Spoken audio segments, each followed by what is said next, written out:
आत्म नमस्ते। मैं हूं संगीता शाह। स्वागत है आपका मेरे YouTube चैनल पर। दोस्तों, नंबर के इस सीरीज़ में आइए आज हम बात करते हैं मूलांक 7 के बारे में।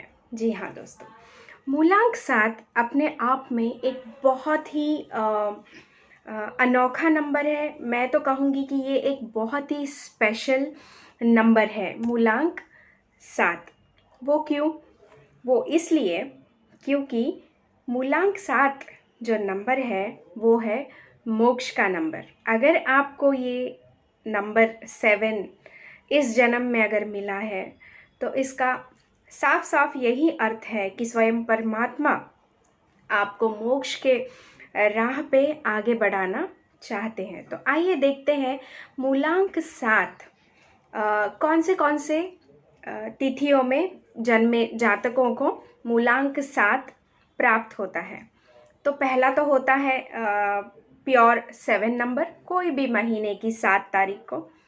फिर उसके बाद कोई भी महीने की 16 तारीख को अगर आप जन्मे हैं, और कोई भी महीने की 25 तारीख को। तो 7, 16 और 25 ये तारीखों में जन्मे हुए लोग मूलांक 7 के अंतर्गत आते हैं। तो मूलांक 7 इनके जो स्वामी होते हैं वो होते हैं केतु जी। जी हाँ, जैसे कि मैंने मूलांक 4 के बारे में जब मैंने मेरा वीडियो अगर आपने देखा होगा तो वहाँ पे भी मैंने ये चीज़ कही कि जब भी अमृत मंथन हुआ था तो भगवान विष्णु स्वयं मोहिनी का रूप धारण करके जब अमृत का घड़ा जब समुद्र से निकला था तो भगवान विष्णु स्वयं मोहिनी का रूप धारण करके देवताओं को अमृत पिला रहे थे। ठीक है, तो उन्हीं देवताओं के झुंड में, देवताओं के पक्ष में एक राक्षस भी आकर बैठे थे अमृत की चाह में, क्योंकि उसे भी अमृत पी के अमर होना था देवताओं की तरह। तो वो राक्षस का नाम था स्वरभानु। लेकिन भगवान विष्णु ने उन्हें पहचान लिया, और जब उन्होंने देखा कि राक्षस देवताओं के साइड बैठे हुए हैं अमृत पीने के लिए, तो स्वरभानु ने के मुंह में अमृत चला भी गया था, बस वो गले में था, नीचे उतरा नहीं था। तब विष्णु ने देखा, मोहिनी के रूप में थे भगवान विष्णु, उन्होंने तुरंत अपने सुदर्शन चक्र से स्वरभानु के 2 टुकड़े कर दिए। मतलब उनको अमृत को उनके गले के नीचे उतरने नहीं दिया। अगर उतरता तो वो भी देवताओं की तरह अमर हो जाते अमृत पी के। तो जब उनका गला काटा गया तो स्वरभानु का जो शरीर है वो 2 हिस्सों में विभाजित हो गया, एक सर और एक धड़। जो सर है वो बना राहु नंबर 4, ठीक है, और जो धड़ है उनका वो बना केतु। तो नंबर 7 के जो स्वामी हैं वो केतु जी हैं। ठीक है, तो अभी मैं आपको नंबर 7 के बारे में ही बताऊंगी। नंबर 7 वाले लोग कैसे होते हैं, खास करके मैं उन माता पिता के लिए वीडियो बना रही हूँ जिनके बच्चे नंबर 7 के अंतर्गत आते हैं। मैं ये न्यूमरोलॉजी का ये मूलांक का सेशन इतने विस्तार से लेने का कारण भी यही है, ताकि आप भी इन नंबरों को अच्छी तरह से समझ के जो है अपने बच्चों को या अपने स्पाउस को अच्छी तरह से आप क्या कर सको, गाइड कर सको। इसीलिए मैं ये जो नंबर की सीरीज़ है इसको मैं बहुत डिटेल में लेकर जा रही हूँ। मैं अभी और भी वीडियोस बनाऊंगी नंबर्स के ऊपर। तो मूलांक जो 7 वाले होते हैं, जैसे कि मैंने कहा कि ये धड़ है ना, इनका सर तो अलग हो गया, राहु है, तो इसका मतलब क्या होता है, इनके पास ब्रेन नहीं है, ठीक है, मगर इनके पास क्या है, दिल है ना। तो जिनके पास दिल होता है वो कैसे होते हैं, बहुत ही उदार, प्रेम, करुणा, अपनापन, ये सब कुछ इनके अंदर होता है। ठीक है, ये सबको जो है अपने जैसा, एक जैसा समझते हैं। जैसे कि मैंने कहा कि ये नंबर है स्पिरिचुअलिटी का। तो मैं जब भी किसी को कहती हूँ कि आप नंबर 7 हो, आपको स्पिरिचुअलिटी की राह में, आध्यात्म की राह में चलना चाहिए, तो लोग मुझसे कहते हैं, क्या मैडम अभी क्या हम घिरवा वस्त्र धारण कर ले, भगवा वस्त्र धारण करके क्या हम मतलब हिमालय में चले जाएं, क्या करें स्पिरिचुअलिटी का मतलब। तो यहाँ पे मैं आपको एक साधारण सा एक एग्जाम्पल दूंगी जो हमारे पुराणों से ही है। भगवान जो माता सीता थी, उनके जो पिता थे जनक महाराज, वो इतने बड़े राज्य के जो है अधिपति होते हुए भी वो एक ऋषि मुनि की तरह अपना जीवन व्यतीत करते थे। तो स्पिरिचुअलिटी में और आध्यात्म में आगे बढ़ने का ये अर्थ कतई ही नहीं है कि आप अपने सांसारिक सारी जिम्मेदारियों को छोड़ के आप जो है एक भगवा वस्त्र धारण करके आप हिमालय में चले जाओगे। नहीं, ऐसा बिल्कुल भी नहीं है। आप संसार में रहते हुए भी स्पिरिचुअलिटी के रास्ते पे, आध्यात्म के रास्ते पे, धर्म के रास्ते पे आप चल सकते हो। मैंने जितने भी धार्मिक ग्रंथ पढ़े हैं, भगवत गीता पढ़ी है, विष्णु पुराण पढ़ा है, या जो भी मैं अभी भी अध्ययन करती रहती हूँ, तो उसमें मुझे मतलब मैंने कितनी भी किताबें पढ़ी हैं, मुझे दो ही बातें समझ में आई हैं। एक तो ये है कि आप कर्म किए जाइए और फल की चिंता मत करिए, यही पूरे गीता का सार है। और दूसरी चीज़ ये है कि सभी जनों को, कोई भी हो, उनको सबको एक नज़र से देखने की हमें जो है एक प्रैक्टिस बना लेनी चाहिए। सारे धर्म के ग्रंथ, आप बाइबल पढ़ लीजिए, आप कुरान पढ़ लीजिए। मेरे घर पे कुरान भी है, बाइबल मैंने मतलब मेरे घर पे नहीं है, लेकिन मैंने बहुत बार उसको पढ़ा है। ठीक है, तो उन सारे ग्रंथों में एक ही चीज़ कही जाती है कि सबको एक नज़र से देखना है। मतलब जो मैं हूँ वही क्या है, सामने वाला है। तो इसका सीधा सीधा अर्थ नंबर 7 से मैं इसलिए जोड़ रही हूँ क्योंकि ये, अगर आप अपने मूलांक को जान के उसके हिसाब से अगर अपना जीवन व्यतीत करते हैं तो आपको ज़िंदगी में सफल होने से कोई नहीं रोक सकता। मूलांक 7 वालों को एक ऋषि मुनियों की तरह जीवन को व्यतीत करना है। जैसे पुराने ज़माने में जो ऋषि मुनि हुआ करते थे, तो उनका स्वभाव, उनका नेचर कैसा होता था, वो सबको एक नज़र से देखते थे, चाहे फिर वो राजा हो या रंक हो।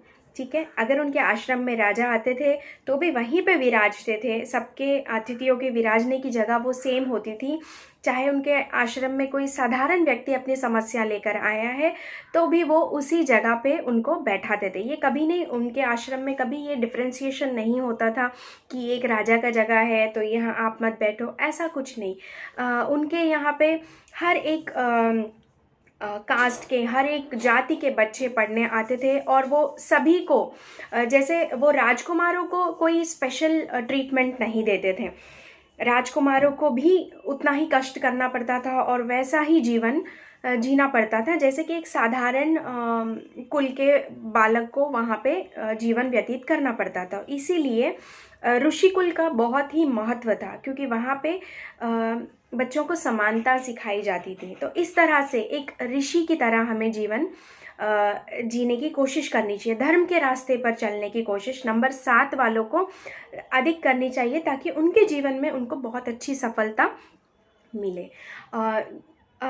और धर्म के रास्ते पे चलना मतलब न केवल नंबर 7 के लिए इम्पॉर्टेंट है, हम सभी के लिए इम्पॉर्टेंट है। मान लीजिए अगर आज आपको पता चलता है कि आपके घर पे कोई बड़े मिनिस्टर आने वाले हैं भोजन के लिए, तो आप कैसे तैयारी करोगे? आप अलग अलग व्यंजन बनाओगे, घर को बहुत अच्छे से डेकोरेट करोगे, आप उसके आगमन में, उसके स्वागत में कोई कमी नहीं छोड़ोगे।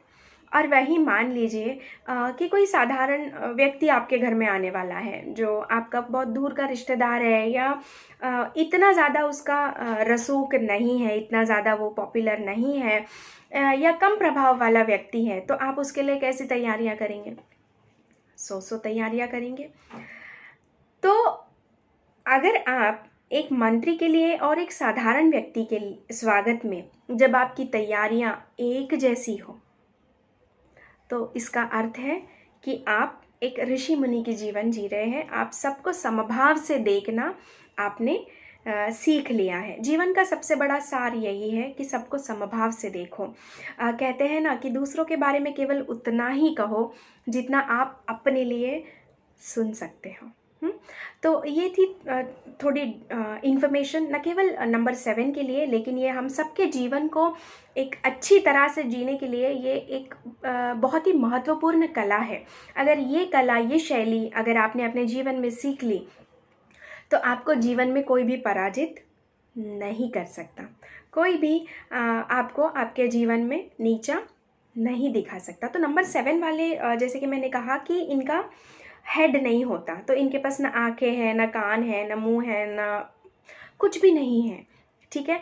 तो ये कैसे होते हैं, चल भाई पकड़ ले हाथ, जहाँ ले चल वहाँ ये लोग चल देते हैं। मतलब ये जिनके संगत में रहते हैं ये बिल्कुल वैसे ही हो जाते हैं, ठीक है।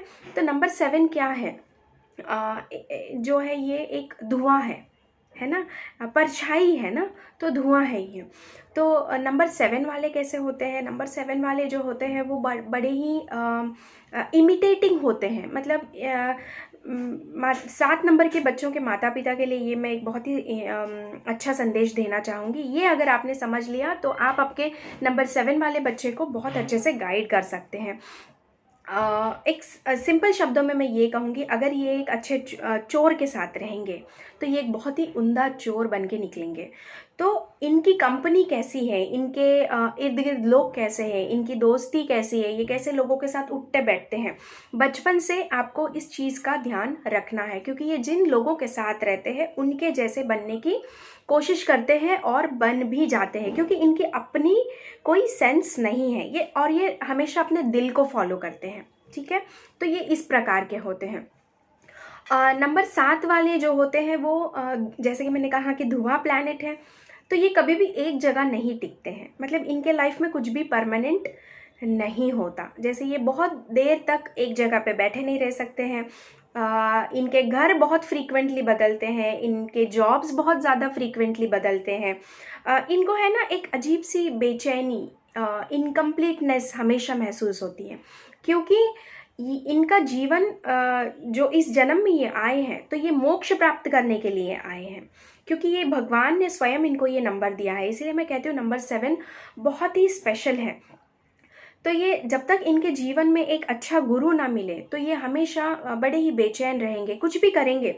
सांसारिक चीज़ों में, मटेरियलिस्टिक चीज़ों में इनको इतना मज़ा नहीं आता है, ये हमेशा एक अधूरापन महसूस करते हैं। हाँ, अगर इनके जीवन में इनको एक अच्छा गुरु मिल जाए, ये एक अच्छा गुरु धारण कर ले, तो अगर ये अपने जीवन में स्पिरिचुअलिटी को लेकर आए नंबर 7 वाले, तो ये जीवन में एक सेटिस्फैक्शन फील करते हैं, फिर इनके जीवन में ग्रोथ होती है, क्योंकि इनको स्पिरिचुअलिटी को पकड़ के ही चलना है।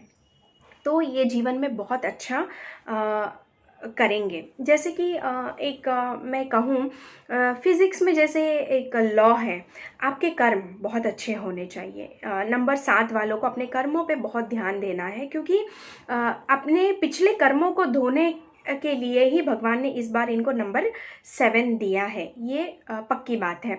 तो जैसे कर्म क्या होते हैं, आपने बचपन में या अपने बच्चों के लिए हम एक चाबी वाला खिलौना लाते हैं, राइट।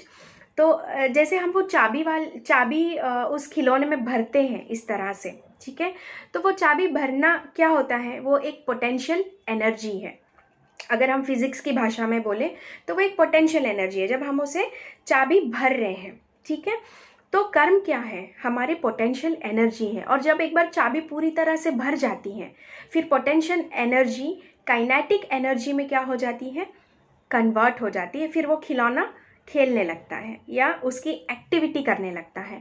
तो ये चाबी भरना, पोटेंशियल एनर्जी हमारी कर्म है, और जब हमारे कर्म हम पूरी तरह से भर लेते हैं फिर ये जो जीवन का खेल है, फिर वो कर्मों के अनुसार हमारा चलना शुरू हो जाता है। तो एक्चुअली मैं कहूँ जीवन पूरा एक मैथमेटिक्स है, नंबर्स हैं। देखिए हम कब पैदा हुए थे वो भी एक नंबर है, हमारा ब्याह किसके साथ होता है वो भी एक नंबर है, हम कौन से घर में जाते हैं वो भी एक नंबर है, कौन सी नंबर की कार हमें मिलती है, कौन से नंबर के मोबाइल नंबर्स हमें मिलते हैं। तो हमारा जीवन का पूरा नंबर्स के इर्द गिर्द घूमता है। मुझे लगता है अगर मैथमेटिक्स नहीं होता तो जीवन ही पॉसिबल नहीं है बिना मैथमेटिक्स के। तो नंबर्स हमेशा बहुत बड़ा रोल प्ले करते हैं हम सबके जीवन में, इसीलिए इस नंबर की सीरीज़ को मैं बहुत ही टाइम लेके, भले थोड़ा लंबा एपिसोड्स हो रहा है लेकिन मैं आपको डिटेल में एक्सप्लेन करने की कोशिश कर रही हूँ, ताकि आप जो है इस चीज़ को अच्छे से अपने जहन में उतार लें और आप अपने बच्चों को, अपने स्पाउस को, जो भी आपके रिलेशनशिप्स है उनको उनके नंबर के अकॉर्डिंगली क्या कर सके, आप ट्रीट कर सके। जैसे कि मैंने कहा कि नंबर 7 को बहुत बार मून का नंबर भी कहा जाता है, लेकिन मैं ये नहीं मानती हूँ, ये केतु का ही नंबर है। तो ये एक मैं कहूँ ये एक जल तत्व नंबर है, पानी का नंबर है। तो नंबर 7 वालों को एक हमेशा खतरा होता है, नंबर 7 वालों को बड़े वाटर बॉडीज़ से, जैसे समुद्र है, नहर है, जहाँ बड़ी वाटर बॉडीज़ हैं उनसे उनको थोड़ा सा दूरी हमेशा बना के रखना है, क्योंकि ये जो नंबर 7 है ये खुद जल तत्व का नंबर है। तो वाटर क्या करता है, अपनी जैसी हर चीज़ को अपनी ओर आकर्षित करने की कोशिश करता है। तो आप वाटर तत्व के हैं, पानी के तत्व के हैं, इसीलिए पानी आपको अपनी ओर खींचेगा। तो बड़े वाटर बॉडीज़ से आपको हमेशा दूर रहना है। नंबर 7 वाले बच्चों के माता पिता हमेशा ये चीज़ को गांठ बांध ले कि आपके बच्चों को आप बड़े वाटर बॉडीज़ से दूर रखिए, ये उनके लिए एक बहुत बड़ा खतरा हो सकता है। जल संकट इनको जीवन में हमेशा होता है। और एक बात कहूँ, इनके अंदर है ना एक बहुत ही अद्भुत एनर्जी होती है, लेकिन ये हिडन होती है, इनको खुद को वो आत्मज्ञान नहीं होता। ये बहुत एनर्जेटिक होते हैं, ये कभी थकते नहीं हैं, और ये हमेशा, जब आप देखोगे कि 16 से लेके 25 तक की एज में थोड़े से विचलित होंगे ये लोग, क्योंकि वो एक कुमार अवस्था होती है, जब बच्चे जवानी पूरी जोश में होते हैं। तो उस वक्त अगर आप इन बच्चों को संभाल लें, उस वक्त इनकी कंपनी 16 से लेकर 25 ईयर्स तक के एज में अगर आप इनकी कंपनी का बहुत अच्छे से ध्यान रख लें, तो ये जीवन में आगे जाके बहुत अच्छा करेंगे। क्योंकि ये जैसे जैसे इनकी उम्र बढ़ते जाती है, नंबर 7 वालों की, ये बहुत ज़्यादा समझदार होते जाते हैं, आध्यात्म की ओर ये अपने आप ही आकर्षित हो जाते हैं। तो आपको इन चीज़ों का ध्यान रखना है। इनके अंदर एनर्जी बहुत होती है, जैसे कि मैंने कहा कि ये कभी थकते नहीं है, ये अर्ली राइजर्स होते हैं। बहुत ज़्यादा स्पिरिचुअलिटी में होने की वजह से ये सारी चीज़ें समय पे करना इनको बहुत अच्छा लगता है। ठीक है, घूमना फिरना इनके अंदर ही होता है, क्योंकि ये धुआंधार प्लैनेट है, एक जगह कभी भी रह नहीं सकते, हमेशा निरंतर प्रवाहित होते रहते हैं। और हमेशा जो है कुछ खोज इनके अंदर है ना। एक और चीज़ मैं बता दूँ, जिज्ञासा, क्यूरियोसिटी बहुत ज़्यादा होती है चीज़ों को जानने की, क्योंकि जैसे मैंने कहा कि इनका सर नहीं है ना, सिर्फ धड़ ही है। तो कुछ भी इनके हाथ में आता है तो जिज्ञासा, क्योंकि देख तो सकते नहीं है, सूंघ भी नहीं सकते हैं और ना सुन सकते हैं, इसीलिए वो उसकी बहुत ज़्यादा खोजबीन करते हैं। जैसे एक अंधा व्यक्ति होता है, उसके हाथ में आप कुछ वस्तु दे दो तो वो बहुत जिज्ञासा से देखता है कि ये है क्या, ये किस प्रकार का है, ये क्या हो सकता है। तो एक जिज्ञासा इनके अंदर बहुत अच्छी होती है। तो ये बहुत अच्छे रिसर्च एंड साइंस में, जो भी R&D के फील्ड में ये बहुत अच्छा कर सकते हैं। जैसे कि मैंने कहा, नंबर 7 अपने आप में बहुत ही स्पेशल है। जैसे कि मैं आपको बता दूं कि हमारे देश के बहुत प्रधानमंत्री हुए हैं, लेकिन जब भी अटल बिहारी वाजपेयी जी का नाम लिया जाता है प्रधानमंत्रियों के श्रेणी में, तो उनके लिए एक अलग ही इज्जत है, क्योंकि उनका जो डेट ऑफ बर्थ है वो 25 दिसंबर है, जैसे कि सब लोग जानते हैं। ठीक है, तो 25 क्या होता है, नंबर 7। तो ये लोग है ना हमेशा क्राउड से हटके होते हैं। जैसे उनके जो गुणधर्म थे, उनका जो व्यक्तित्व था, उनकी जो बात करने की शैली थी, सारे प्रधानमंत्रियों में वो अलग ही निखर के हैं। और वो चाहे सत्ता पक्ष हो चाहे विपक्ष हो, हर एक उनको बड़े ही आज भी बहुत सम्मान के साथ उनको याद किया जाता है, उनके योगदान को, क्योंकि वो अपने आप में एक बहुत ही अलग थे। तो ये एक लाइव एग्जाम्पल मैंने आपको दिया है कि इस प्रकार के होते हैं नंबर 7 वाले। ये बहुत अच्छे पॉलिटिशियंस भी होते हैं, जैसे कि मैं आपको कहूँ बहुत अच्छे पॉलिटिशियंस होते हैं। वक्तृत्व विषय, मतलब जैसे कि नाप तोलना, सोच समझ के बातें करना, ये सब इनके अंदर बहुत होता है। जैसे कि अटल जी के कहीं भाषण आप सुनेंगे तो आप देखोगे कि वो बड़ा पॉज ले के बात करते हैं। कोई भी उनका, कोई भी नॉर्मल बातचीत भी आप देखोगे तो बड़ा पॉज लेते हैं, ऐसे झटपट झटपट नहीं बोलते। तो बहुत सोच समझ के बात करना, ये इनकी बहुत अच्छी क्वालिटी होती है। तो जिस वजह से ये सबके प्रिय होते हैं, ये जल्दबाजी में कभी भी जवाब नहीं देते हैं। तो इस तरह से, तो आइए हम देखते हैं कि इनका कौन से नंबर्स के साथ में कैसा रहेगा। जैसे अगर ये नंबर 1 के साथ में आ जाते हैं, जैसे कि मैंने कहा कि ये दूसरों को इमिटेट बहुत ज़्यादा करते हैं, राइट। तो इमिटेट करने की वजह से क्या होता है, नंबर 1 ईगो, गुस्सा, प्राइड, ये सब। तो नंबर 7 भी बिल्कुल बिल्कुल वैसा हो जाएगा। नंबर 7 का ईगो बहुत ज़्यादा हो जाएगा, फिर स्पिरिचुअलिटी ज़ीरो होते जाएगी इनके अंदर, ठीक है। और नंबर 2 के साथ में, नंबर 2 चंद्रमा है और ये छाया ग्रह है, तो ग्रहण योग बनता है। इतना अच्छा कॉम्बिनेशन नहीं है। नंबर 3 और नंबर 7, नंबर 3 बृहस्पति है। जैसे कि मैंने कहा कि ये अपने जीवन में मोक्ष की प्राप्ति के लिए जाते हैं, तो बृहस्पति गुरु है। तो जैसे ही हम गुरु के सानिध्य में चले जाते हैं तो मोक्ष का मार्ग हमारे लिए और क्या हो जाता है, सरल हो जाता है। तो नंबर 3 के साथ इनकी बहुत अच्छी जमेगी, क्योंकि गुरु और शिष्य का जो है कॉम्बिनेशन बनता है। नंबर 4 के साथ तो अल्टीमेट रिलेशनशिप होगा, क्योंकि नंबर 4 राहु है और ये केतु है, तो सर को क्या मिल जाएगा, धड़ मिल जाएगा, है ना।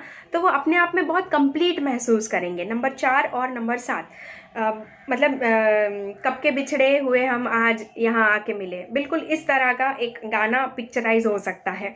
तो ये वैसा कॉम्बिनेशन बन जाएगा। नंबर 5 के साथ में इतना अच्छा नहीं जमेगा, क्योंकि नंबर 7 भी क्या करेंगे, बचकानी हरकतें करने लगेंगे। स्पिरिचुअलिटी, मैच्योरिटी, सारे रास्तों से कहीं दूर, नाता भी नहीं रहेगा। तो इतना अच्छा कॉम्बिनेशन नहीं होता है। नंबर 6 और नंबर 7, नंबर 6 जैसे कि मैंने नंबर 6 के वीडियो में कहा है कि वो ऐश्वर्य के नंबर है, बहुत ज़्यादा लग्जरीज, पैसा, पानी, सब कुछ इनके पास होता है नंबर 6 वालों के साथ। तो नंबर 7 इनके कांटेक्ट में आ जाएगा तो क्या करेगा, फिर उसको इमिटेट करेगा। भले इसके पास पैसे हो ना हो, क्रेडिट कार्ड स्वाइप करेगा, लेकिन वो उस लाइफस्टाइल नंबर 6 को कॉपी करने की पूरी क्या करेगा, कोशिश करेगा। तो इस तरह से उनके जो है क्या कहते हैं, कर्ज में डूबते जाएंगे। नंबर 6 को इमिटेट करने के चक्कर में ये बहुत बड़ा उनका इशू हो जाता है। तो नंबर 6 के साथ में ये जाते हैं तो बुरी आदतों में फंस जाएंगे। जैसे नंबर 6 को पूरी तरह से कॉपी करने की कोशिश करेंगे, क्योंकि नंबर 6 के पास तो अपने आप ही लग्जरीज आती है, लेकिन इसको लग्जरीज के लिए स्ट्रगल करना पड़ सकता है, ठीक है। अब नंबर 7 और 7 दोनों एक जैसे, तो बहुत अच्छी जमेगी इनकी, ठीक है, क्योंकि ये एक दूसरे को इमिटेट करते रहेंगे, बहुत मज़ा आएगा आपस में। अब नंबर 7 और नंबर 8, नंबर 8 शनि है, ठीक है। तो शनि के जो गुण है वो नंबर 7 को कभी भी पसंद नहीं आते, क्योंकि नंबर 7 कभी भी नंबर 8 के जैसा बनना बिल्कुल नहीं चाहते हैं, क्योंकि इनकी क्वालिटीज़ इनको पसंद नहीं आती हैं, और ना ही शनि नंबर 7 को पसंद करते हैं। तो इनका भी कोई बहुत ऐसे वाव कॉम्बिनेशन नहीं होगा। अब नंबर 9, ठीक है, नंबर 9 गुरु है, मंगल है, रॉब, तेज़ तर्रार, ज़ोरदार से काम करना, फास्ट काम करना, रुकना नहीं, पीछे मुड़ के नहीं देखना, बस अपने ही धुन में रहना, अपना वर्चस्व दिखाना। तो नंबर 7 क्या करेंगे, फिर आके नंबर 9 की क्वालिटीज़ को पूरी तरह से अडॉप्ट कर लेंगे और बिल्कुल उनकी तरह मिरर इमेजिंग करेंगे। बिल्कुल जैसे फॉर एग्जांपल आप मिरर के सामने खड़े हैं, आपने यहाँ गाल पे हाथ रखा, तो मिरर वाली इमेज भी क्या करेगी, गाल पे हाथ रखेगी। आपने पलकें झपकाई तो सामने वाली इमेज भी क्या करेगी, पलकें झपकाई, क्योंकि वो पूरी तरह से इमिटेट। जैसे मान लीजिए कभी कभी हमारे साथ बच्चे ऐसे करते हैं ना मस्ती में, कि हमारे जैसी एक्टिंग करने लगते हैं। कभी हम नाराज़ हो तो हमारे बच्चे हमें मनाने के लिए ऐसे करते हैं। वो हमें कुछ समय के लिए अच्छा लगता है, लेकिन जब वो बहुत ज़्यादा हो जाता है तो हम क्या हो जाते हैं, इरिटेट हो जाते हैं। तो बिल्कुल वैसे ही नंबर 9 क्या हो जाएगा, नंबर 7 से इरिटेट हो जाएंगे, कहेंगे कि भैया बस, फिर वो लड़ाई झगड़ा वो सब शुरू हो जाएगा। तो नंबर 9 के साथ भी इतना अच्छा कॉम्बिनेशन नहीं बनता है। तो इस तरह से मैंने आपको जो है नंबर 7 के बारे में थोड़ी बहुत विस्तार से बताने की कोशिश की है। ये it is one of my favourite number 7 वाले लोग भी मुझे बहुत अच्छे लगते हैं, और नंबर 7 अपने आप में बहुत ही स्पेशल नंबर है। तो मुझे ये वीडियो बनाते हुए भी बहुत मज़ा आ रहा था। मैंने काफ़ी एन्जॉय किया इस वीडियो को बनाते हुए। बहुत ही स्पेशल नंबर है ये। तो आई होप मैंने इस नंबर को जस्टिफाई किया है। और नंबर 7 वाले बच्चों के माता पिता को, या आपके स्पाउस है, आपके कोई भी रिलेशंस है, बिजनेस पार्टनर है, जो भी है, तो मेरे को लगता है कि ये वीडियो आपको बहुत ही यूज़फुल रहेगा आगे जाके उनको उस तरह से हैंडल करने में। तो इसी के साथ ये नंबर 7 का वीडियो मैं आज यहीं पे क्लोज़ करती हूँ। और न्यूमरोलॉजी में मैं ल्यूशो ग्रिड और बहुत कुछ लेके आती रहूँगी, तो उसमें मैं और विस्तार से इन नंबरों के बारे में ज़रूर डिस्कस करूँगी। अगर आपको ये मेरा वीडियो अच्छा लगा है तो इसे लाइक ज़रूर कीजिएगा, और नंबर 7 वालों के साथ शेयर ज़रूर कीजिएगा, उन्हें बहुत अच्छा लगेगा ये वीडियो देख के।